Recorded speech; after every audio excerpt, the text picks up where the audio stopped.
안녕하세요. 이번 주 DMQA 오픈 세미나를 진행하게 된 발표자 유이경입니다. 이번 시간에는 Introduction to 제로샷 러닝에 대한 주제로 세미나 시작하도록 하겠습니다. 세미나 순서는 다음과 같습니다. 우선 세미나 주제 선정 배경에 대해 간단히 말씀드리고 이후 보다 구체적인 내용에 대해 말씀드리고자 합니다. 본격적인 설명에 앞서 먼저 발표자 소개가 간단히 있겠습니다. 저는 현재 고려대학교 산업경영공학과 데이터 마이닝 앤 퀄리티 애널리틱스 연구실에서 김성범 교수님 지도하에 석사과정으로 재학 중입니다. 관심 연구 분야는 머신러닝과 딥러닝 알고리즘, 그리고 멀티태스크 러닝, 메타러닝입니다. 혹시 세미나와 관련된 문의사항이 있으시다면 아래 하단의 이메일로 연락주시면 되겠습니다. 이제 본격적으로 세미나를 진행하도록 하겠습니다. 딥러닝은 현재 대표적 분야인 컴퓨터 비전, 자연어 처리, 그리고 음성인식 분야를 비롯하여 다양한 분야에서 우수한 성능을 입증하고 있습니다. 딥러닝이 그렇게 우수한 성능을 보일 수 있었던 것은 막대한 양의 데이터가 그 기반이 되었기에 가능했다라고 생각할 수 있습니다. 아래 그래프에서도 데이터 양이 계속해서 증가할수록 기존 전통적인 머신러닝과 단순 뉴럴 네트워크보다는 딥러닝의 성능이 더 뛰어남을 확인할 수 있습니다. 그러나 현실에서는 수많은 데이터 중 레이블이 존재하지 않는 데이터가 훨씬 더 큰 비율을 차지하며 이러한 데이터들의 레이블을 지정하는 데에는 많은 시간과 비용이 투자가 됩니다. 혹은 경우에 따라 레이블을 지정하는 것은 전문가만이 수행 가능하며 레이블이 있는 데이터를 쉽게 얻지 못하는 경우도 있습니다. 쉽게 예를 들면 우리가 얻는 수많은 꽃 데이터 중 아래와 같이 정답 레이블을 가진 장미, 튤립과 같은 꽃도 있지만 레이블이 없는 다양한 야생화 데이터도 다량으로 존재합니다.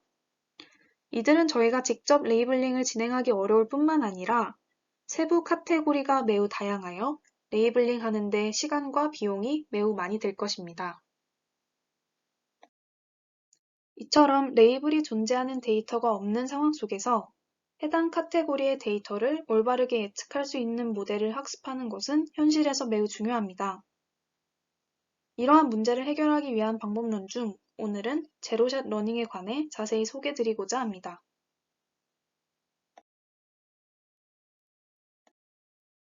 제로샷 러닝이란 레이블이 지정된 소수의 클래스에 해당하는 데이터와 클래스에 대한 추가 정보만을 사용하여 한 번도 본 적이 없는 많은 클래스까지 잘 예측하도록 하는 학습 방법입니다.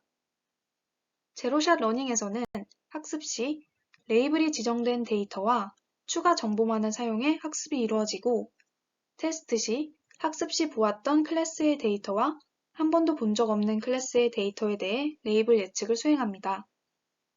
즉 아래 예시처럼 학습 단계에서는 얼룩말, 판다, 고래와 같이 클래스 레이블이 존재하는 데이터와 이 클래스들의 정보를 제공하는 사이드 인포메이션을 함께 입력해 학습이 이루어집니다. 이후 테스트 단계에서는 학습 단계에서 등장하지 않았던 호랑이 이미지에 대해서도 학습된 모델을 통해 이제 레이블 예측을 진행할 수 있게 됩니다.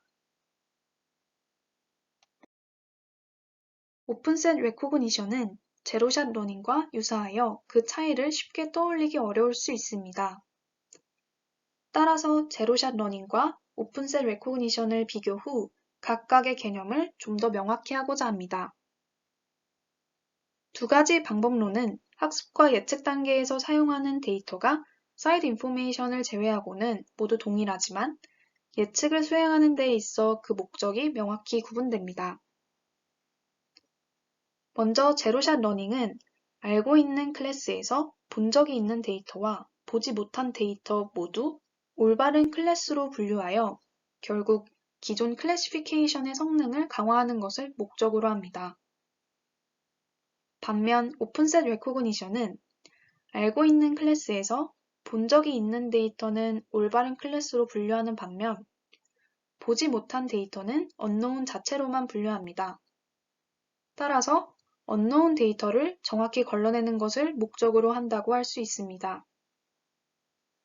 아래 예시에서도 볼 수 있듯 보지 못한 클래스에 해당하는 호랑이 이미지를 타이거라고 올바르게 분류하는 것이 제로샷 러닝이며 같은 이미지를 unknown이라고 올바르게 걸러내는 것이 오픈셋 레코그니션의 역할입니다. 혹시 오픈셋 레코그니션에 좀 더 관심이 있으신 분들은 저희 연구실의 김상훈 연구원님과 백승호 연구원님의 세미나 자료를 참조하여 공부해 보시면 좋을 것 같습니다. 다시 본론으로 돌아와 제로샷 러닝의 구성 요소에 대해 말씀드리겠습니다. 만약 우리가 수행할 태스크가 이미지 분류 문제일 경우 제로샷 러닝을 위해서는 다음과 같이 입력되는 이미지에 해당하는 클래스 레이블, 그리고 이 이미지를 보조하여 설명하는 사이드 인포메이션이 학습 단계에서의 주 구성 요소가 됩니다. 사이드 인포메이션은 제로샷 러닝의 핵심적인 부분을 차지하는 구성 요소로서 보지 못한 클래스를 보조하여 설명할 수 있는 중심 역할을 합니다. 따라서 이 사이드 인포메이션을 어떻게 정의하느냐는 매우 중요하며 다양한 종류의 사이드 인포메이션이 존재합니다. 가장 먼저 소개드릴 사이드 인포메이션은 attribute입니다. 이는 예시로 좀 더 쉽게 설명드리고자 합니다. 다음과 같이 얼룩말에 해당하는 이미지가 있다고 할 때 얼룩말이 어떠한 속성을 가지고 있는지 몇 가지 키워드로 이를 나타낼 수 있습니다. 실제로 검정 줄무늬와 꼬리를 가지고 있고 육지에서 서식하며 크기가 작다는 속성 등을 정리해 볼 수 있을 것입니다. 이때 이 해당 속성들을 이미지 데이터에 대한 사이드 인포메이션으로 이용할 수 있는데 이게 바로 어트리뷰트를 사이드 인포메이션으로 제공하는 예시입니다. 어트리뷰트는 사람이 직접 이미지를 보고 해당 속성을 파악해 입력하기도 하지만 다음과 같이 특정 오브젝트에 대한 주된 설명을 위키피디아와 같은 웹사이트에서 추출하여 어트리뷰트로 사용하기도 합니다. 다음 소개드릴 사이드 인포메이션은 Hierarchy Similarity Measure입니다. 이는 클래스 간 계층 관계를 파악하여 데이터 정보로서 제공하는 것입니다. 예를 들어 얼룩말은 어떠한 종을 조상으로 두는지에 따라 다음과 같은 클래스 간 계층 구조를 가집니다.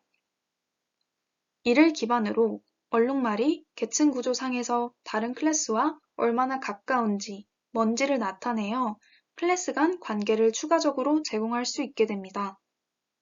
여기서는 말 클래스와는 1, 조랑말 클래스와는 2, 곰 클래스와는 3 등으로 거리 정보를 입력할 수 있습니다. 다음 소개드릴 사이드 인포메이션은 휴먼 게이지입니다. 이는 사람이 이미지를 볼 때 그 시선의 초점이 머무르는 부분이 해당 이미지의 특징을 잘 나타내는 부분이라는 가정하에 추출되는 정보입니다. 다음과 같이 얼룩말 이미지에서 얼룩말의 머리와 갈기, 그리고 꼬리 부분에 시선의 초점이 센서로부터 다량 수집되면 초점의 수를 이미지 격자별 히스토그램으로 나타내어 이미지에 대한 사이드 인포메이션으로 제공할 수 있습니다. 이 밖에도 더 다양한 종류의 사이드 인포메이션들이 존재하며 이러한 사이드 인포메이션은 결과적으로 이미지와 정답 레이블 간의 연결고리 역할을 수행하게 됩니다. 앞서 말씀드린 세 가지 대표적 사이드 인포메이션 중 이번 세미나에서는 어트리뷰트를 사이드 인포메이션으로 사용하는 제로샷 러닝에 대해 더 구체적으로 소개드리고자 합니다. 어트리뷰트를 사이드 인포메이션으로 사용하여 학습하는 방식의 대표적 어프로치로는 다음과 같이 두 가지가 존재합니다. 첫 번째 어프로치는 어트리뷰트를 인베딩하여 학습에 사용하는 인베딩 베이스드 어프로치이며 두 번째 어프로치는 어트리뷰트를 기반으로 한 번도 보지 못한 클래스의 데이터를 생성하여 학습에 사용하는 제너레이티브 모델 베이스드 어프로치입니다. 이번 세미나에서는 이 두 가지 어프로치 중 인베딩 베이스드 어프로치에 초점을 맞춰 제로샷 러닝의 학습 방법에 대해 설명드리고자 합니다. 인베딩 베이스드 어프로치는 어트리뷰트를 사용하여 각 클래스에 해당하는 정보를 벡터 표현으로 변환하는 방법입니다. 다시 말해, 이미지에 해당하는 의미를 가진 어트리뷰트를 시멘틱 인베딩 값으로 변환해 각 클래스에 대한 보조 정보로 활용합니다. 어트리뷰트를 인베딩하는 과정에 대해 예시와 함께 설명드리겠습니다. 다음과 같이 얼룩말과 고래 사진이 있습니다. 각각의 이미지에 해당하는 속성은 다음과 같이 나타나 있습니다.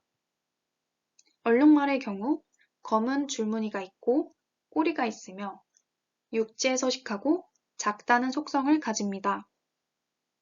반면 고래는 회색이며 꼬리가 있고 물속에 서식하며 크다는 속성을 가지고 있는데요.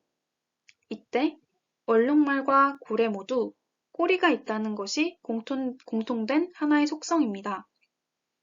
이러한 클래스 간 공통된 속성은 인베딩 벡터상에서 동일한 값으로 입력이 됩니다. 이와 반대로 얼룩말은 그 크기가 상대적으로 작고 고래는 상대적으로 더 큰 속성을 가지고 있는데 이와 같이 서로 다른 속성의 경우에는 인베딩 벡터상에서 다른 값으로 입력이 됩니다. 이러한 과정을 통해 다음과 같이 학습 시 관측된 데이터가 없더라도 어트리뷰트를 인베딩시켜 사이드 인포메이션으로 사용하게 됩니다.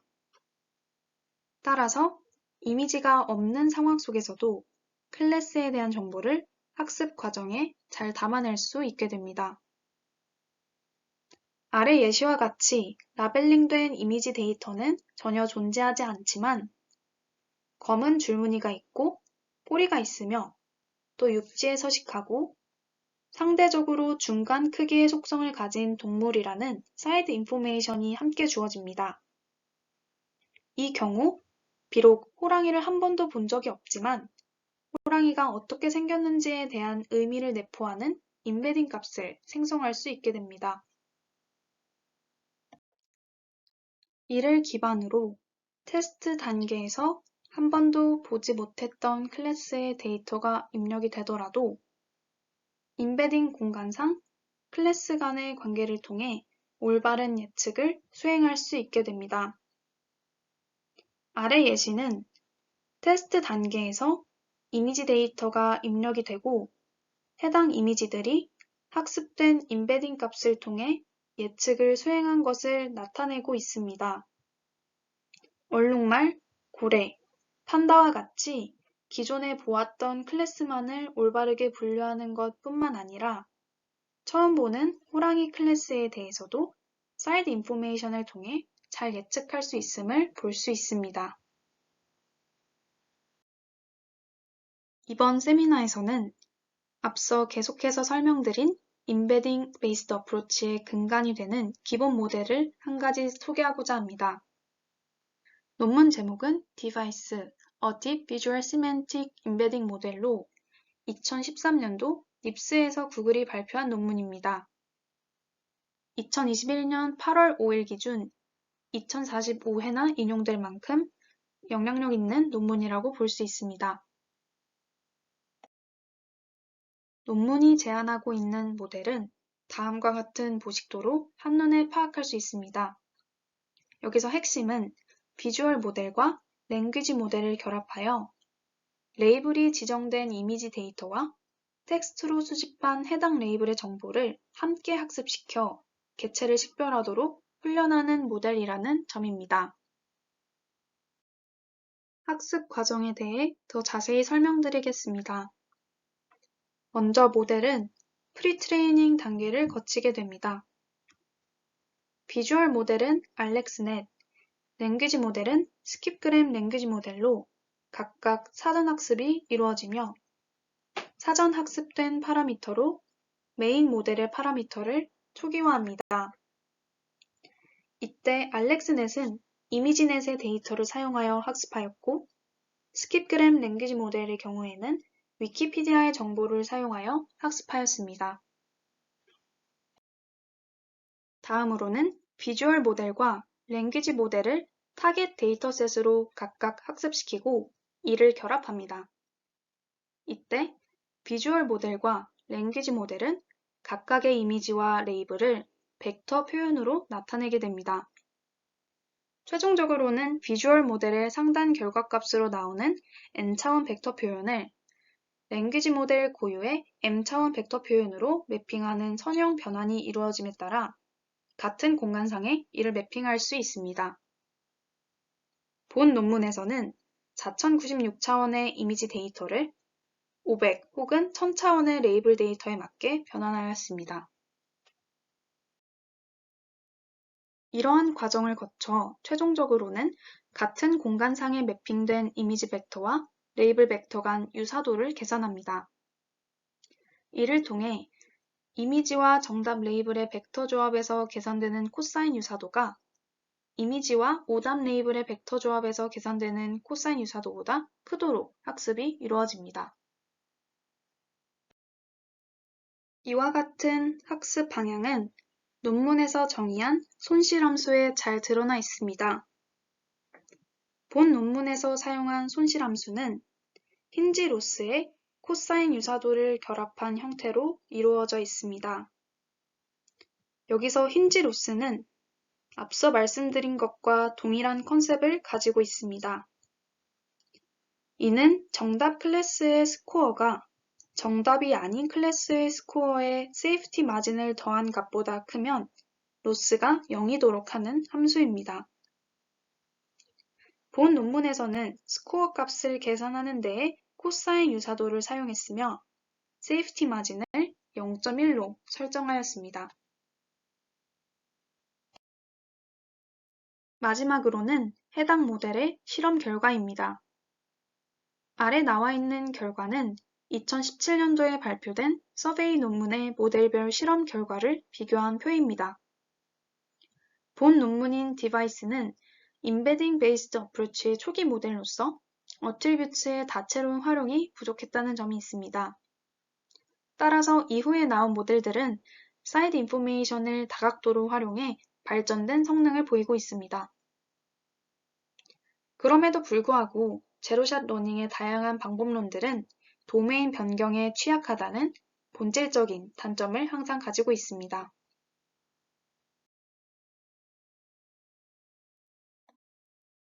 이번 세미나에서는 다음과 같이 크게 세 가지 갈래에 대해 다루었습니다. 먼저 제로샷 러닝이 왜 필요한지에 대한 문제 상황으로부터 시작했습니다. 현실에 존재하는 수많은 데이터 가운데 레이블이 함께 존재하지 않는 데이터가 이에 큰 비중을 차지하며 이러한 데이터들을 전부 레이블링 하는 데에는 많은 어려움이 따른다는 것을 말씀드렸습니다. 따라서 이를 해결하기 위해 다음으로는 사이드 인포메이션을 학습에 이용한 제로샷 러닝에 대해 소개하였습니다. 다양한 방법으로 정의되는 사이드 인포메이션은 레이블이 지정된 데이터가 없는 클래스에 대해서도 해당 클래스의 특징을 보유할 수 있도록 도와주는 역할을 하였습니다. 이번 세미나에서는 이 중 어트리뷰츠에 초점을 맞추어 설명을 드렸습니다. 마지막으로는 이러한 제로샷 러닝을 인베딩 베이스드 어프로치를 통해 학습하는 방법에 대해 알아보았습니다. 기본적인 인베딩 과정부터 이에 근간이 되는 모델까지 찬찬히 살펴보았습니다. 유사한 속성을 가진다면 비슷한 인베딩 값을, 정반대의 속성을 가진다면 다른 인베딩 값을 부여하는 인베딩 방법론과 그 근간이 되는 논문인 디바이스에 대해 설명드렸습니다. 이는 비주얼 모델과 랭귀지 모델을 결합하여 레이블이 지정된 이미지 데이터와 텍스트 데이터를 함께 인베딩한 시도로 이후 다양한 방법론 발전에 큰 기여를 하였습니다. 이상으로 오늘 세미나를 마치며 시청해주신 분들 모두 감사드립니다.